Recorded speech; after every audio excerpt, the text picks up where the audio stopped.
Isu bong on ថ្ងៃហ្នឹងម៉ាក់នឹងនិទានរឿងអីយើងតែ រឿងស្រមោចនិងដង្កូវមានស្រមោចមួយក្បាលកំពុងតែរត់ទៅមកយ៉ាងរហ័សរហួនក្រោមពន្លឺថ្ងៃក្តៅដើម្បីស្វែងរកអាហាររំពេចនោះវាបានប្រទះឃើញដង្កូវមួយក្បាលដែលជិតខ្លាចជាមេអំបៅស្រមោចភ្នើចិត្តជាខ្លាំងរួចវាក៏ស្រែកទៅដង្កូវនោះថាអោដង្កូវដ៏គួរឲ្យអាណិតអើយ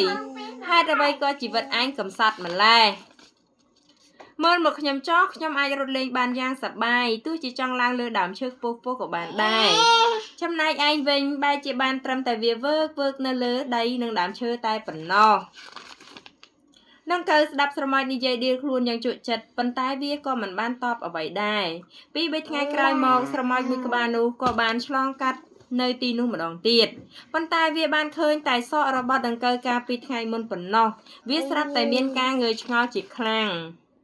រំពេចនោះស្រាប់តែមានស្រមោចមួយមកបាំងស្រមោលមួយមកបាំងពីលើស្រមោចងើយក្បាលឡើងឃើញមេអំបៅដ៏ល្អឆើតមួយកំពុងតែទះស្លាបហោះគួរជាទីគយគុណឯចាំញ៉ាំមេអំបៅបានបន្ទាបខ្លួនចោលរួចនិយាយទៅកាន់ស្រមោចថា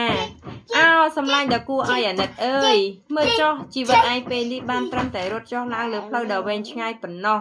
វាប៉ັດដូចជាពាក្យដែលឯងនិយាយប្រាប់ខ្ញុំពីមុនអញ្ចឹងមេអំបៅនិយាយរួចក៏ទៅទះស្លាបហើយទៅលើអាកាសខ្ពស់រហូតបាត់ស្រមោលតែម្ដងទីម៉ាបាយកូនបាយបាយ